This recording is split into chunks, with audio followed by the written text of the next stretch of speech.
Most people think leadership is about position, authority, or influence. But the truth is that leadership is not something you just simply step into.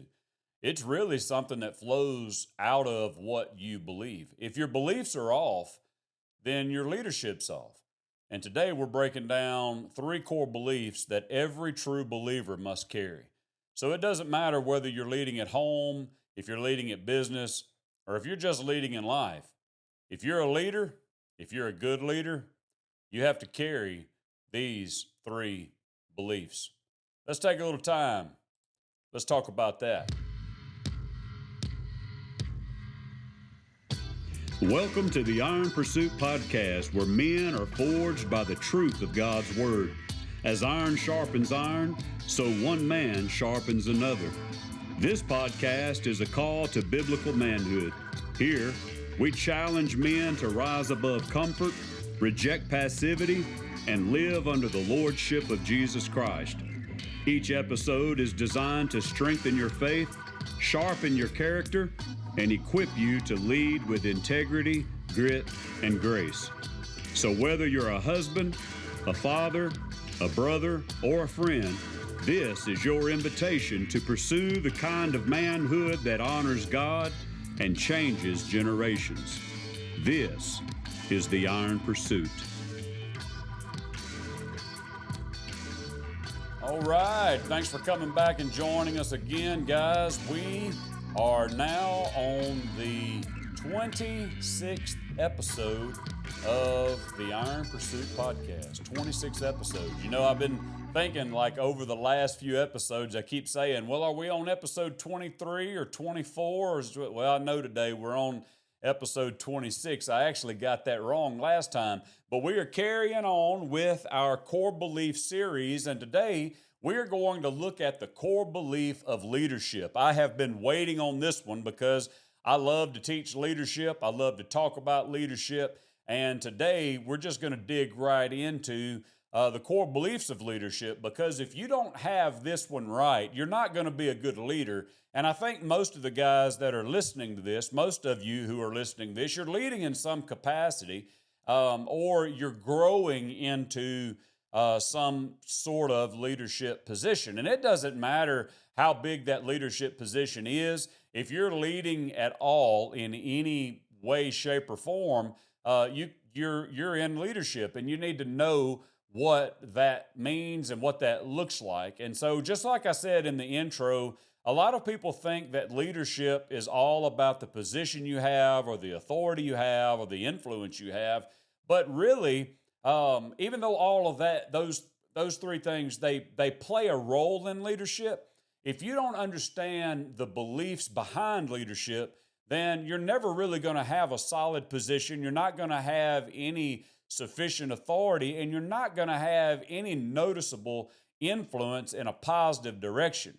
If your beliefs are off in this, your leadership's going to be off, because you're going to have this negative or this flawed view of leadership. You're going to have a flawed understanding of what leadership is all about.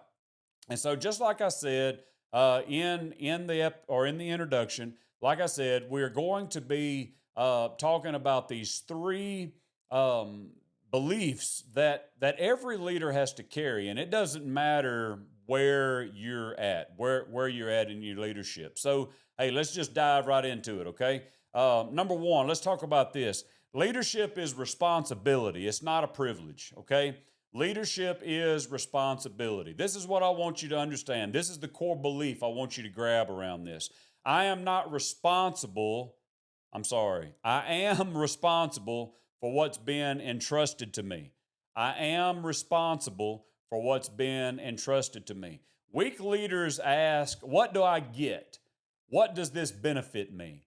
From me leading you, what am I going to get from this? That's how weak leaders are. Weak leaders are always looking for what they are going to get out of it. Instead, a strong leader is going to say, what is mine to carry so I can lead better? What are my responsibilities so that I can help this person, so I can help that person grow, so I can help that person become who they need to be? Leadership is not about being served. I love this idea. I teach this idea all the time, and I try my hardest to lead this way because I go by what Jesus said. Jesus says, I did not come to be served, but I came to serve. So leadership is not about being served, it's about stepping up when other people step back. You see, good leaders are not going to stand around and wait for perfect conditions. If I can tell you anything about this idea of the core belief of leadership today, it would be that I can tell you that from multiple experiences in my life, I have understood that you cannot sit around and wait for the conditions to be perfect. If you are a leader and you are waiting around on everything to align, like you're waiting on the stars to align, they've got to align just perfectly. Before things run smoothly, you're wasting yours and everyone else's time. You're wasting time. The perfect time for the strongest leadership is when things are not going smoothly. I mean, just think about it. Who needs a leader when things are running smoothly? This may sound like an oxymoron, but things are only running smoothly because there's a good leader in place, okay?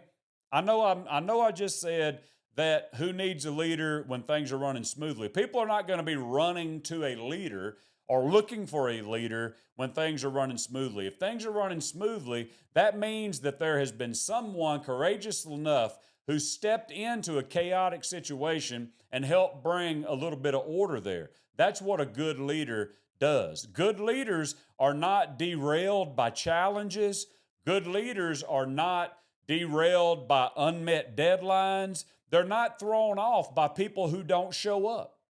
Understand that. Good leaders are going to keep moving. Because they have learned how to pivot, they have learned how to readjust, and they have learned how to move forward. So if you're going to be a good leader, you cannot wait for the perfect conditions to be met before you start leading. You must lead now because people need you to lead now. Next, you don't play the blame game. Good leaders do not pass blame. Good leaders do not look for opportunities to point the finger at someone else and say, oh, well, that was their fault. Instead, good leaders take responsibility and they accept blame for what has happened. A good leader can be identified by their actions in the good times as well as the bad times. And believe me, there are going to be plenty of bad times in your leadership. For example, if the team fails, okay, you have a team and a deadline has been set, there's a job that must be done, whatever it is, it doesn't matter. If the team fails, a good leader accepts responsibility. A good leader regroups, a good leader retrains, and a good leader equips his or her team for the next assignment, learning from the past experiences.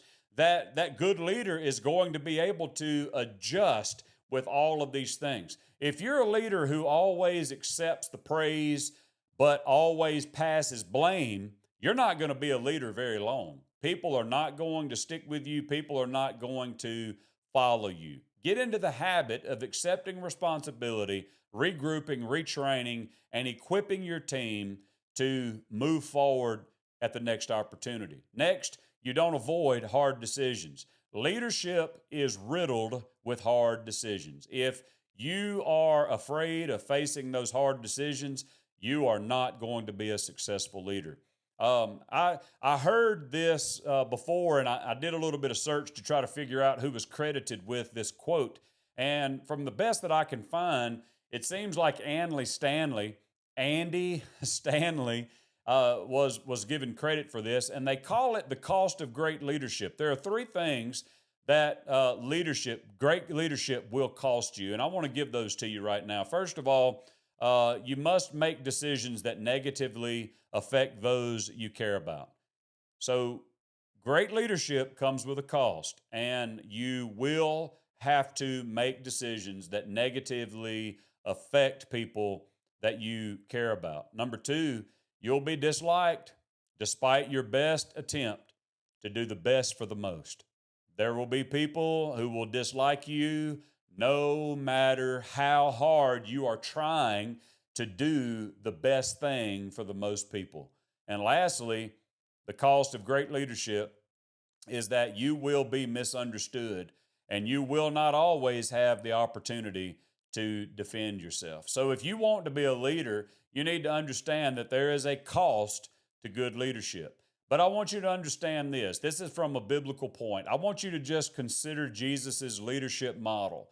I want you to think about how, the way Jesus led and how that he did not back away, even though he knew the difficulty that he was going to be faced with. Jesus didn't avoid the cross. He embraced the responsibility of his calling. You can read that in Luke chapter 9. You can read it in Matthew. You can read it in Mark. You can read it in John. You can go through all of those Gospels and you can read about that. But Jesus didn't avoid it. And the same is going to be with you, that if you want to be a good leader, you're not going to be able to just try to avoid the landmines of difficulty or hard decisions. You're going to have to walk through those things, but you're going to have to learn how to pivot, regroup, realign, do whatever you need to do, and keep making decisions as you go along. So as I look at this and I think about this very first point, the point that we're trying to make here of leadership being a responsibility and not a privilege, I want you to kind of think about this from a practical application. And I want you to think about it just as a man, okay? First of all, own your home spiritually. Like, go ahead and take responsibility of it. But you know, the Bible tells us that you have been, as a man, you have been called or you have been created to be the head of your home. Men didn't just wake up one day and say, "Hey, I want to be the man. I want to be the head. I want to be the one that's in this leadership position." God created you to be that way, and you had no say-so in it. God created you to be the head, and he wants you to be the head of your home. So own it and stop running from it. You'll have to make some tough decisions in your home as a leader, and you need to understand this: your children will not always like you for it. They will not always like you because of the decisions that you make. You have to understand that. But in the end, they will love you. Next, you need to learn how to own your mistakes quickly. Just because you're a good leader doesn't mean you won't make mistakes. If you know, I would even go so far as to say that if you're not making mistakes, you're probably not leading very well. That goes back to what the guy told me when I was fishing for crankbaits. Remember what I said in the last episode, or one of the recent episodes, where I was telling a guy about the crankbaits that I had lost, and he said, "Well, son, if you're not losing baits, you're probably not fishing very much." I think that goes along the same lines with leadership and making mistakes. If you're not making mistakes, you're probably not being a very effective leader. Good leaders are going to make mistakes because good leaders become great at recovery. If you don't make a mistake, you never learn how to recover, and it's the recovery process that develops great leaders. So never give the impression that you get everything right all the time. Don't ever do that. Instead, let everyone around you know, everyone that you lead, let them know that when you fail, you will admit it. That shows humility in your character. And whenever you admit it, you realize that you've made the mistake. Assure everybody that you'll correct it and you'll do a better job of leading next time. I'll never forget what I heard Craig Groeschel say. Craig Groeschel said, "People want real over right." And what he meant by that is that he said that people will follow someone who is real over someone who always thinks they're right. So remember that, real over right. Every single time, people want someone who's real over right.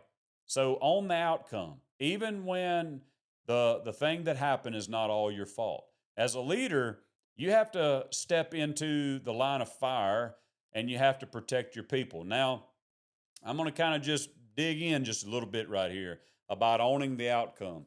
I cannot tell you guys from a from a leadership position. Now, I've led in multiple things, okay? Primarily, my leadership has been as a pastor. I've been a pastor for over 2 decades, and I've enjoyed it. I've not always enjoyed it. It's not always been fun, but it's always been rewarding.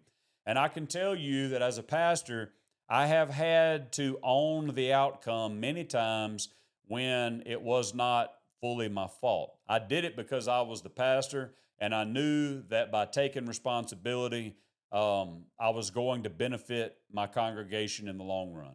And so I would just take the fall for some things, or I would just claim the fault of it, and then I would move on. So as a leader, you have to step into the line of fire, take responsibility, take claim, allow the fault to fall on you, and you do that to help protect other people that you are leading or potentially hoping to lead. I want you to catch that, okay?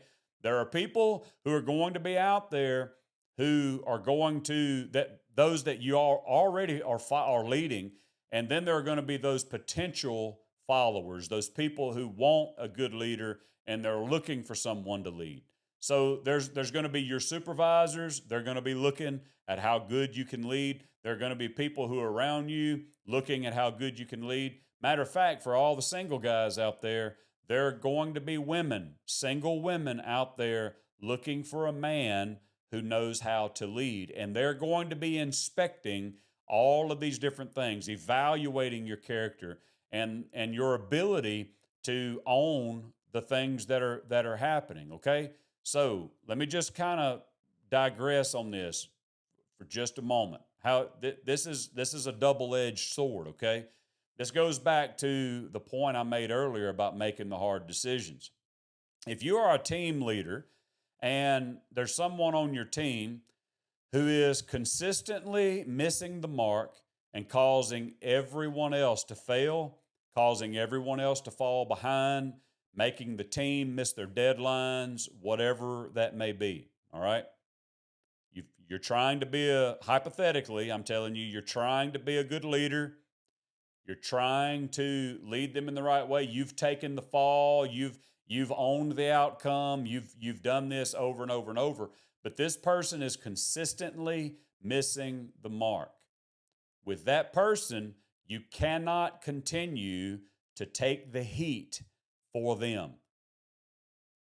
You, as a leader, as a good leader, you are to call them to be more effective. You are to call them, challenge them to be more efficient in their performance, and you must expect them to do their job, all right? If they do not, if they cannot, as a good leader, your job is to let them go. If you do not let them go, you are enabling them and you are not leading them. That is a hard decision. I've had to make some of those hard decisions in my time, not only in church leadership, but even in the job as a supervisor, as a foreman, different things, even as a boss. So you have to understand that there's going to be times when you have to make those tough decisions. But if you do not let that person go, you are enabling them to continue to be a failure, and that is not what good leaders do, all right? So as a leader, I want you to remember this. If it's my world, if I'm leading in this area, it's on my shoulders. That's what I want you to remember. If it's in my world, if it's in my leadership, if it's in my wheelhouse, so to speak, it's on my shoulders. And we're not going to point the finger at somebody else. Number 2, let's move on. Leadership is influenced through example. Leadership is influence through example. This is the core belief I want you to get. People will follow what I do, not what I say. People will follow what I do, not what I say. Leadership is caught before it is taught. So in other words, people are going to pay attention to what they see. That's why videos are so good, right? We like to make videos. If you think about it, you trying to fix something, learn something, you go to YouTube. You want to watch somebody do something instead of reading the instructions. The reason is because you're a visual learner. You're able to pick up on those things. This is what men do. This is why when an attractive lady walks by, and we're out on the prowl, like we're looking, we're single guys looking, and all of a sudden visually we're attracted and we watch and we look. That's part of the way God created us. So whenever you're thinking about leadership, use the things that you normally do, the instinct that you normally have. Let this be a guide for you whenever you're thinking about being a leader. As I guess as vulnerable as you might be to visualization, also understand that the people you lead, they're doing the same things. They're going to watch what's going on and they're going to pay attention to what's going on. So this leadership that we're talking about, it's caught before it's taught. So you can't demand discipline if you're lazy. Let's just understand it. You can't sit there and ask everybody around you, those that you're trying to lead, you can't expect them to be disciplined if you're lazy. Just think about it. How well did you follow the instructions of someone that you knew was lazy and didn't have good discipline themselves? You may have done what they told you to do because your paycheck depended on it, but at the end of the day, you didn't respect that guy. Be honest. Do you want to be a respected leader or a tolerated leader? I don't want to be a tolerated leader. I want to be a respected leader. Therefore, I want my life to reflect the characteristics of a respected leader. You can't demand respect if you're a harsh leader, okay? You just can't. If you're a harsh leader, you snap, you bite, and you react from a position of insecurity. And no one under you respects you. You're being tolerated and you're on your way to being replaced. You're just kind of buying your time right now. I'm telling you this because I know what it's like to be a harsh leader. I've been that guy. I've been that person, not only in the marketplace, in the workforce, but I have been that guy even in my home. As I've tried to lead my home with my kids, I would snap. I would have a short temper with my wife or whatever. And man, trust me, God has brought me a long way. But you're not going to lead well and you're not going to lead very long if this describes you, right? So you can't demand integrity either if you are a person that likes to cut corners. Think about it as leadership. How can you expect those that are following you to be honest and to be trustworthy and to be integral whenever they witness you cutting corners and halfway doing things most of the time? I want you to kind of think about what Paul said. Whenever Paul was speaking to the Corinthians, this is over in 1 Corinthians chapter 11, he said, "Follow me as I follow Christ." That was a bold statement by Paul, but that is what leadership looks like, okay? Paul is saying, hey, Jesus is the great leader. Jesus is the one who we all should follow, and I'm following Jesus. Jesus called me. He personally called me as an apostle. Therefore, you follow me because Christ has called me. I'm going to follow Christ, and you follow me as I follow Christ. That should be our leadership strategy no matter where we're leading, right? You should be following Christ. I should be following Christ. Therefore, those who are following us should be gleaning truths of Jesus through the life that we live. And so, in a practical way to apply this, I want you to think about these three things.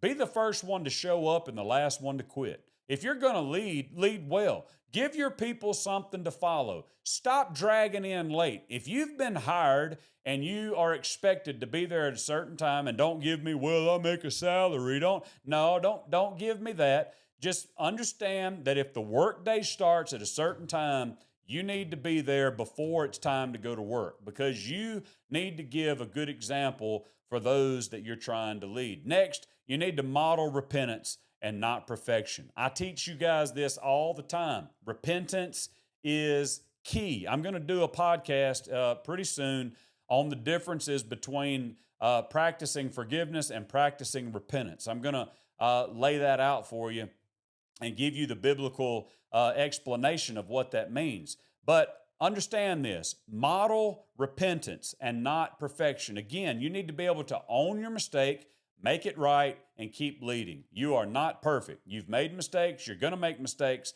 Own them. correct them, move forward.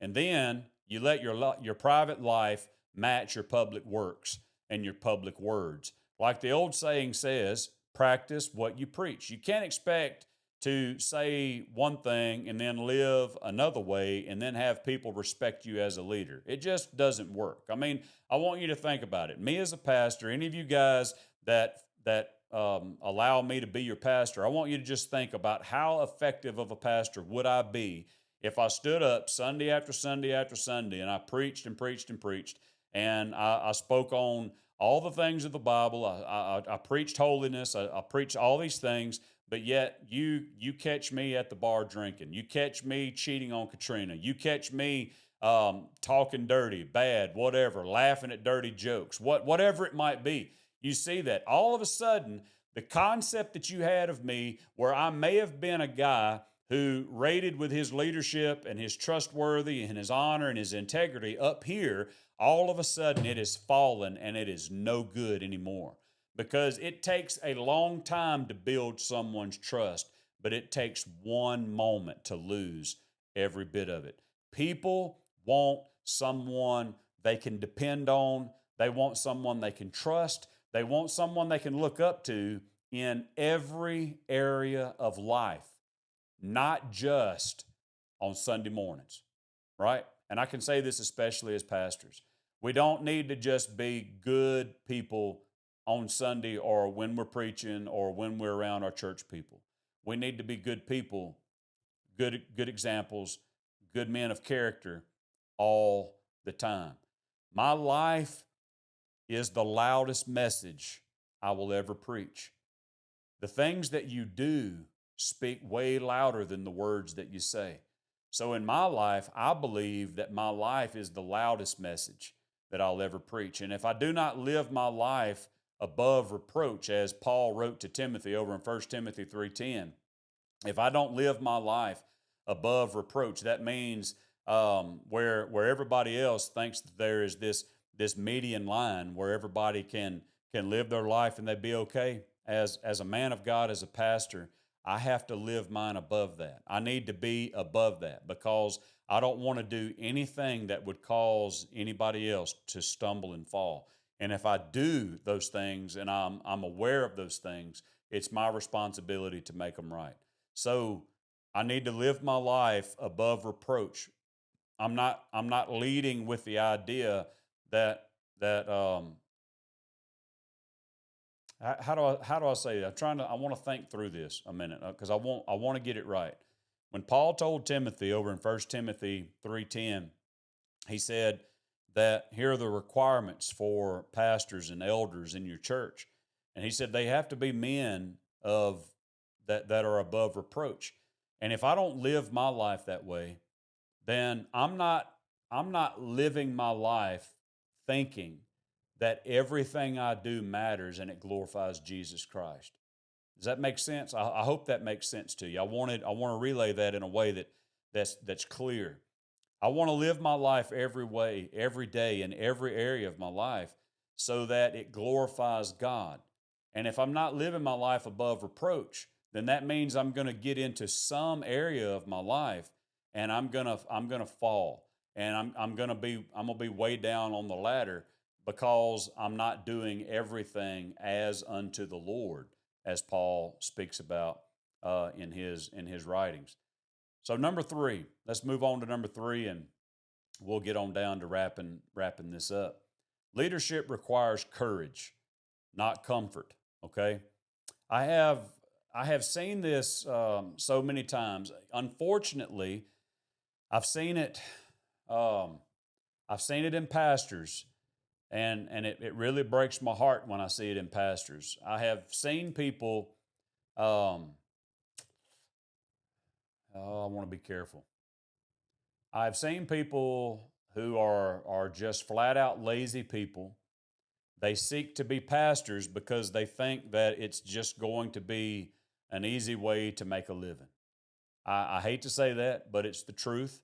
There are people out there who do that. I know some people who have done that. They didn't make it very long, but I know some people who have done that. They were in it just for the money. They were in it just for the vocation, and they found out that it wasn't as easy as they had hoped for. But good, strong leadership, it requires courage. It's not about the comfort. And this is the core belief I want you to take away from this.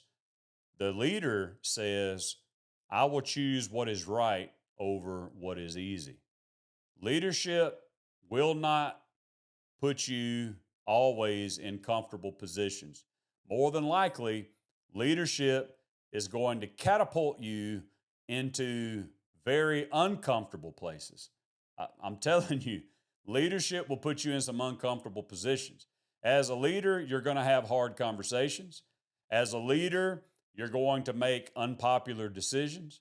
As a leader, you will often stand alone. You'll be left standing alone. But this is what you have to remember. Cowards are the ones who protect comfort. Leaders are the ones who protect truth. Which one do you want to be? Do you want to be a coward who just protects the comforts of life, protects everybody's feelings all the time, or the one who leads in a way that protects the truth? I promise you, truth is what will last the longest. I want you to think about what Joshua said over in Joshua 1:9. I'm in my Bible study, my yearly Bible reading right now, and I am in Joshua. I just got into Joshua. I think I'm about 7 or 8, 9, 10 chapters in. I can't remember. But in the very beginning of Joshua, one of my favorite verses is Joshua 1:9. It's where God is speaking to Joshua before they cross over the Jordan, before Israel crosses over Jordan into the promised land. And God says to him, be strong and courageous. This is the word kazak that's there. Be strong and courageous, for I'm going to be with you. And he was like, haven't I commanded you to be strong and be courageous? This is what leadership is about. It is about courage. And courage is not the absence of fear. Just because you're courageous doesn't mean that you're not going to have some fear, some unsettled things going on inside of you. But courage says, I'm going to be obedient in spite of fear. Just because I have fear in me or that the devil's trying to use fear against me, it doesn't mean that I'm not courageous and that I don't want to move forward, because I do, all right? So as a leader, you have to understand that courage is a necessity. It is, because the enemy is going to use fear against you. So how do we put this into application, practical application in our life? Number one, just say the hard things when they need to be said. Now, if you are new to leadership, you're going to struggle here just a little bit. But the struggle should not take you away from leading, okay? You can't have the word leadership without also having the word struggle. It just don't happen.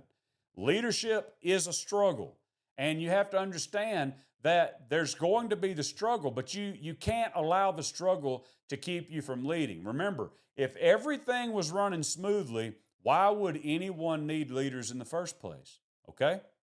They need good leaders because there are some things that are running rough, and they need them to be smoothed out. So next, stand your ground when the pressure comes. If you are going to lead, pressure is going to come. If you lead with integrity, if you lead with grit, if you lead with grace, you will be able to stand under pressure without bending, because you know that your leadership has been for the best outcomes of those you lead and those that you're trying to help. Keep your motives pure, gentlemen. If you will keep your motives pure, your backbone will remain as solid as steel. But if your motives are flawed, if your motives are twisted, if your motives are corrupt, you will snap like a twig. So lead even when you feel unqualified. I promise you this. You will feel underqualified most of the time as a leader. And questions are going to come, and you're going to wonder, like, why are these people coming to me for the answer? The reason they're coming to you for an answer is because they see a leader in you. They see leadership ability in you. So don't squander that opportunity. Don't take that for granted, because those people have built some sort of trust with you or in you, And you don't need to squander that and take it for granted. So develop yourself in this leadership position. Be prepared for the leadership challenges that are coming your way.